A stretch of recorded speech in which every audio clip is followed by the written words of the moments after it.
Hello everyone, welcome you all in this science class. I am Kavita Gupta, your science teacher. Today we will continue our chapter 13, sounds. Okay, in this chapter I have already told you about the production of sound. Means sound किस तरीके से product होती है, किस तरीके से बनती है.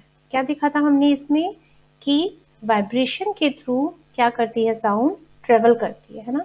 जब भी किसी ऑब्जेक्ट के अंदर वाइब्रेशन होता है तो क्या प्रोड्यूस होती है, साउंड प्रोड्यूस होती है.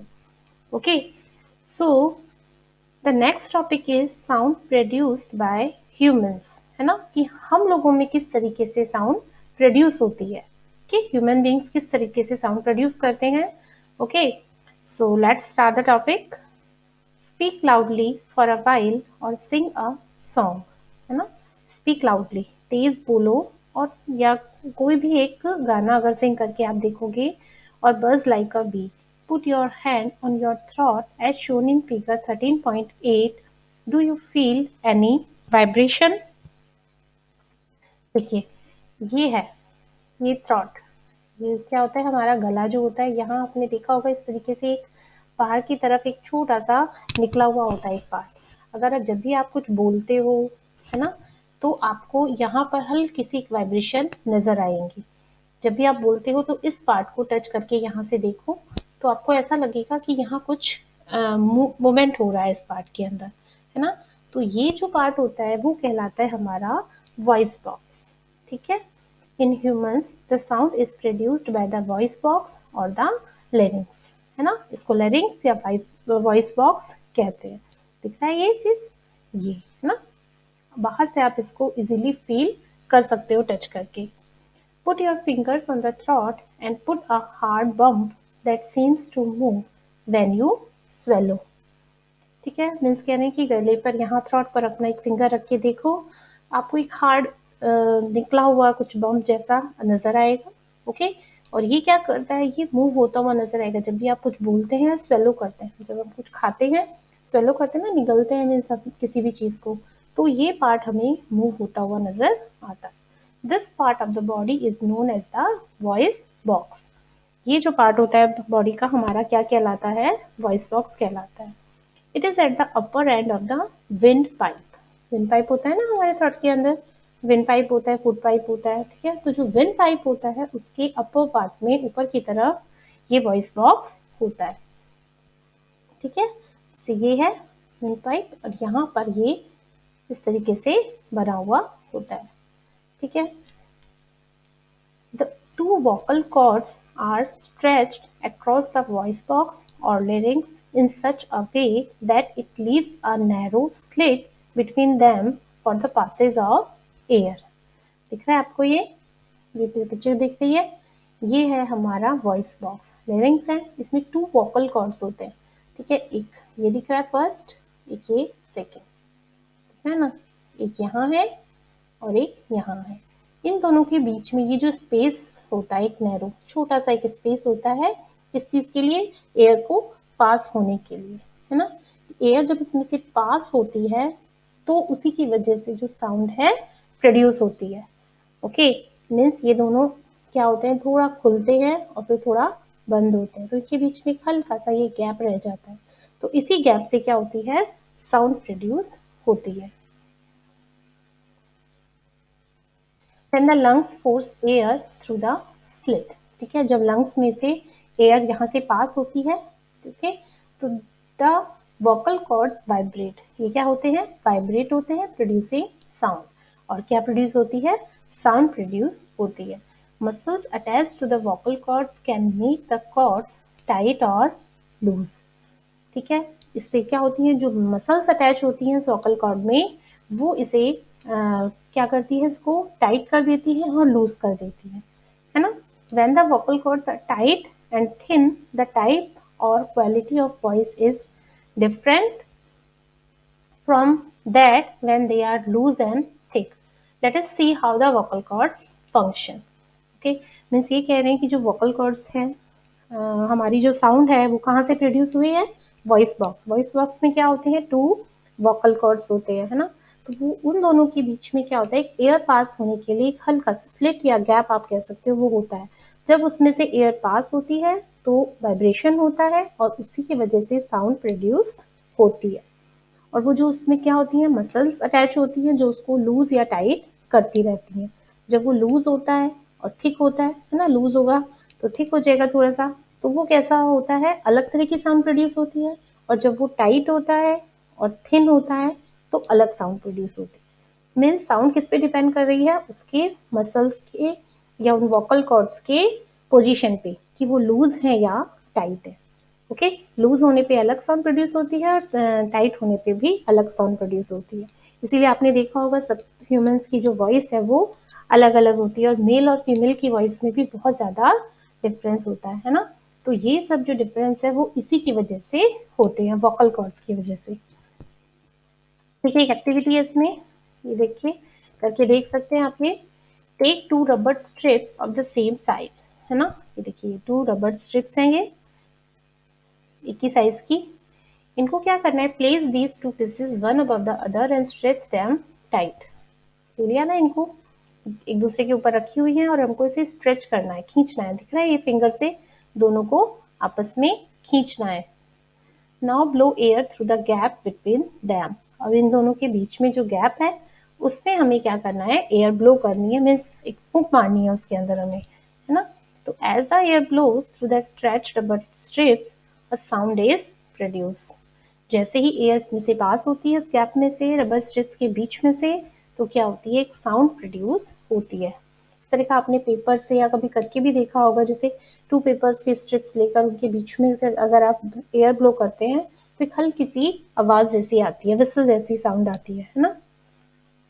You can also take a piece of paper with a narrow slit and hold it between your fingers as shown in figure 13.9b.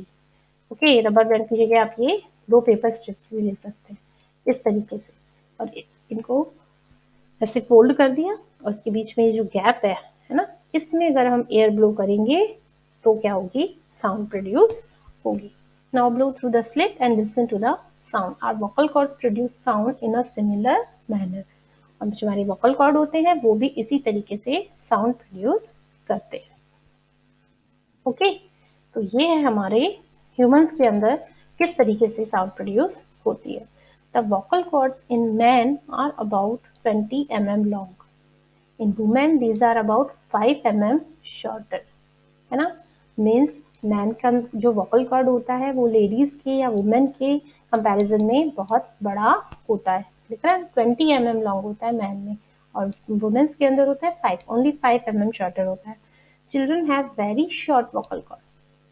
अब वुमेन्स के अंदर बहुत छोटा होता है, इसीलिए जो उनकी वॉइस होती है वो आप देख सकते हैं बहुत ही थिन होती है, बहुत ही पतली आवाज होती है ना।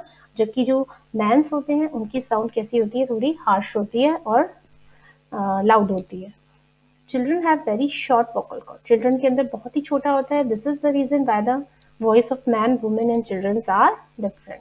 ठीक है, इसी वजह से सबकी जो वॉइस है वो क्या होती है, अलग अलग होती है। बच्चों का वोकल कॉर्ड और भी छोटा होता है, इस वजह से उनकी जो आवाज होती है वो बहुत ज्यादा थिन होती है, शार्प, है ना। ओके, तो ये था हमारा वोकल कॉर्ड कि ह्यूमंस में किस तरीके से साउंड प्रोड्यूस होती है। Now the next is sound needs a medium for propagation. Means sound को ट्रेवल करने के लिए किसी एक मीडियम की जरूरत होती है। पहले भी मैंने आपको बताई थी ये चीज कि जो हमारी साउंड है, हम एक दूसरे की आवाज को सुन पा रहे हैं। किस लिए सुन पा रहे हैं, क्योंकि हमारे बीच में क्या प्रेजेंट है, एयर प्रेजेंट है। तो एयर की वजह से ही जो वाइब्रेशंस होती हैं साउंड की वो ट्रेवल करती हैं और दूसरे तक पहुंचती है। तो जब भी कोई साउंड प्रोड्यूस होती है तो उसे ट्रेवल करने के लिए किसी भी एक मीडियम की ज़रूरत होती है। वो मीडियम कोई भी हो सकता है, ज़रूरी नहीं है एयर ही है, वाटर भी हो सकता है, कोई सॉलिड रीजन भी हो सकता है, ठीक है, बट लेकिन कोई एक मीडियम होना ज़रूरी है। देखिए इसमें बहुत सारी एक्टिविटीज़ हैं, उनके थ्रू हम इस चीज़ को क्लियर हो जाएगी हमें ये। When you call up your friend who is standing at a distance, your friend is able to hear your voice. How does sound travel to her? Okay, means कोई एक आपका फ्रेंड है, थोड़ी डिस्टेंस पे खड़ा हुआ है, आप उसे आवाज लगाते हैं और वो आपकी आवाज को सुन पाता है। तो मीन्स आप उसके पास तक आपकी आवाज किस तरीके से पहुंची, है ना। आपने यहाँ से साउंड प्रोड्यूस की, तो वो साउंड उसके पास तक कैसे पहुंची, तो उसको ट्रेवल करने के लिए किसकी जरूरत पड़ी, एयर की। एक्टिविटी है देखिए इसमें, take a metal glass tumbler, make sure that it is dry. क्या लेना है आपको, एक मेटल का ग्लास लेना है, दिख रहा है ये, खाली होना चाहिए, ड्राई होना चाहिए, क्योंकि इसके अंदर हम क्या रख रहे हैं, सेल फोन, अपना मोबाइल फोन इसके अंदर हम रख रहे हैं। अगर ये गीला होगा तो मोबाइल खराब भी हो सकता है ना, तो एकदम ड्राई होना चाहिए ये। Okay, place a cell phone in it, cell phone को इसके अंदर रखिए। Remember that the cell phone must not be kept in water. Okay, इस चीज का ध्यान रखना है हमें कि उस टम्बलर के अंदर पानी नहीं होना चाहिए, नहीं तो वो मोबाइल खराब हो सकता है। Ask your friend to give a ring on this cell phone from another cell phone. Listen to the ring carefully. Okay? Means अब आपको क्या करना है, उस सेल फोन के अंदर आपको रिंग देनी है। मीन्स उस मोबाइल को किसी अपने फ्रेंड को आप बोल के दूसरे मोबाइल फोन से इस मोबाइल फोन में आपको रिंग करनी है ना, तो उसकी आवाज को फिर आप ध्यान से सुनिए। ठीक है, now surround the rim of the tumbler with your hands. एक तो हमने अभी ये कर लिया, ठीक है, इसकी रिंग की आवाज सुनी। नाउ क्या किया इसने कि इसकी जो रिम है, मीन्स ये जो ऊपर का ओपन स्पेस है, इसको हमने हैंड से कवर कर दिया। ठीक है, अब वापस हम put your mouth on the opening between your hands. ठीक है, उसके बीच में उसको अपने हैंड से अच्छे से क्या करना है, आपको बंद करना है। Indicate to your friend to give a ring again. Again अब आप अपने फ्रेंड को बोलिए कि उसमें क्या करे, रिंग दे। Listen to the ring while sucking air from the tumbler. अब वापस से उसकी रिंग की आवाज को सुनिए। अब हमने क्या कर दिया, उस एयर को अच्छे से उसमें से निकाल दिया और वो टम्बलर को हमने अच्छे से अपने हाथ से कवर कर दिया कि एयर उसमें से पास अब नहीं हो रही है। Does the sound become fainter as you suck? जैसे हमने उसको सक किया है, अच्छे से टाइट पकड़ लिया है, हवा उसकी निकाल दी अंदर की एयर, तो अब जो उसकी आवाज है वो कैसी होगी, फेंट होगी। फेंट मीन्स थोड़ी हल्की सी कम सुनाई देगी आपको, है ना, गूंजती हुई सी आवाज आएगी अब आपको उसकी। तो इससे क्या मतलब निकला, जब वो ग्लास के अंदर सेलफोन रखा हुआ था तो वो उसमें एयर इजीली पास हो पा रही थी, तो साउंड हमें अच्छे से सुनाई दे रही थी। अब हमने क्या किया, उस टम्बलर को अपने हाथों से, फिंगर से, हैंड से एकदम क्या कर दिया, बंद कर दिया। अब एयर उसमें से पास नहीं हो रही है ना, मीन साउंड बाहर नहीं आ रही है, एयर पे ट्रेवल नहीं कर रही है। एयर हमने बिल्कुल बंद कर दिया उसको, बाहर की एयर उस पर टच नहीं हो पा रही है ना, तो वो जो साउंड है उसको अब ट्रेवल करने के लिए मीडियम नहीं मिल रहा, या हम कह सकते हैं बहुत कम उसको एयर मिल पा रही है, जिसकी वजह से जो उसकी आवाज है अब रिंगटोन की, वो बहुत धीरे धीरे हमारे पास पहुंचती है। मीन्स थोड़ी सी फेंट हो जाती है, बहुत कम रह जाती है वो। पहले अच्छे से गूंज रही थी आवाज उसकी, है ना, अच्छे से हमें सुनाई दे रही थी, बट अब हमें उसकी आवाज अच्छे से सुनाई नहीं दे रही है। किस वजह से, क्योंकि अब जो उसको एयर है या मीडियम उसको प्रॉपर नहीं मिल पा रहा, इसकी वजह से अब हम उसकी आवाज नहीं सुन पा रहे हैं। Okay, can you think of an explanation? Is it possible that the decreasing amount of air in the tumbler had something to do with decreasing loudness of the ring? ठीक है, कि जो हमने जो एयर का अमाउंट है उसको क्या कर दिया, डिक्रीज कर दिया है, कम कर दिया, जिसकी वजह से जो साउंड की लाउडनेस थी, रिंग की लाउडनेस थी, वो भी क्या हो गई, कम हो गई।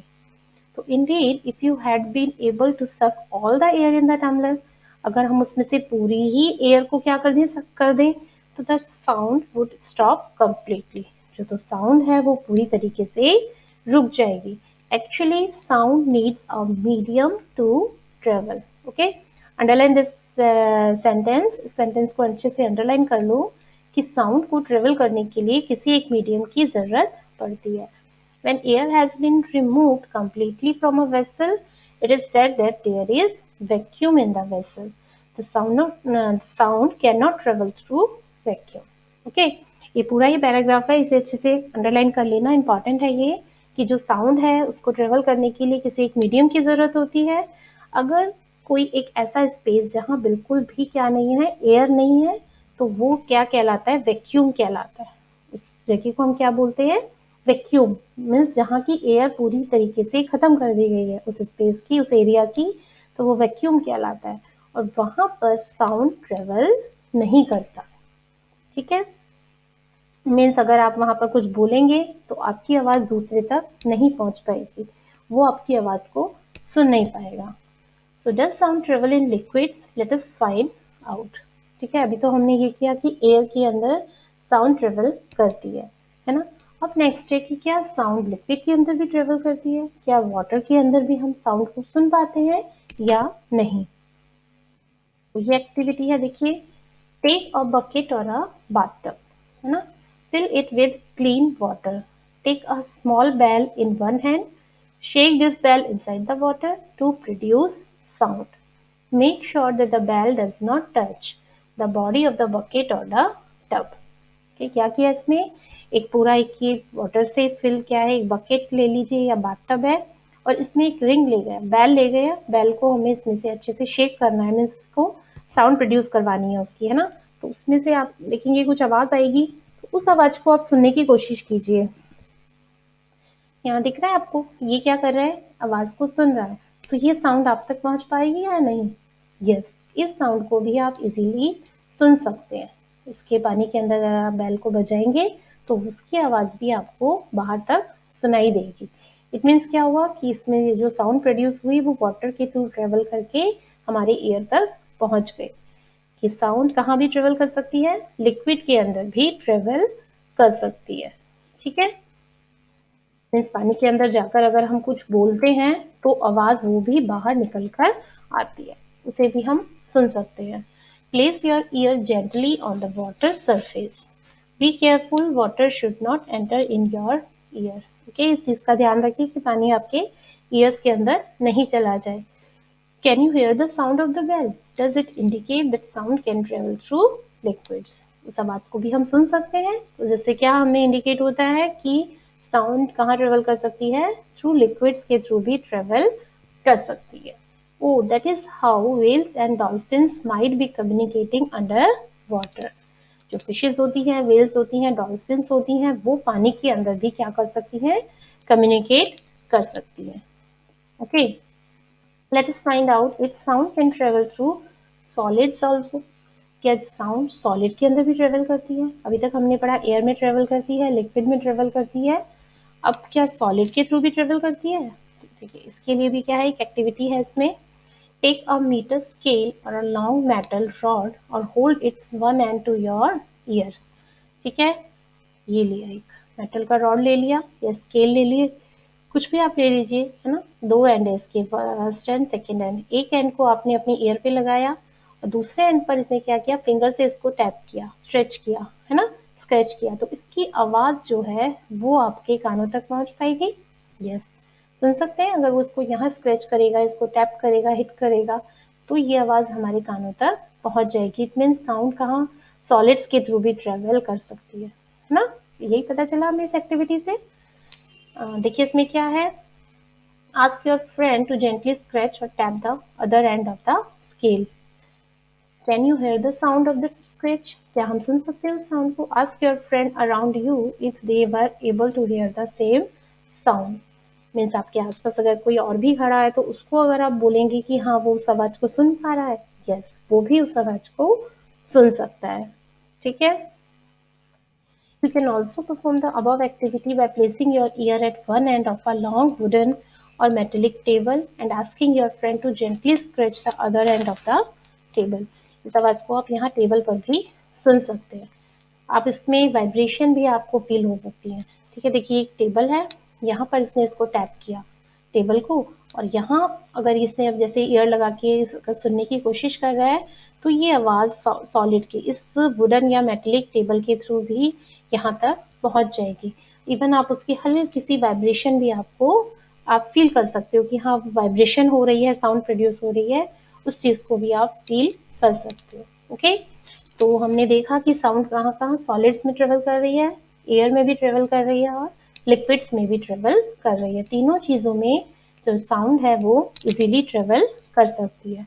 लेकिन जहाँ वैक्यूम होता है, जहाँ एयर नहीं होती, कोई मीडियम नहीं होता, वहाँ साउंड ट्रेवल नहीं करती है, मतलब वहाँ हम साउंड को सुन नहीं सकते हैं।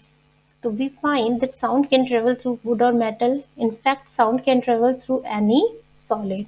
You can perform in testing activity show that sound can also travel through strings. Recall if you made a toy telephone, can you say that the sound can travel through strings? Okay, दिख रही है आपको ये strings?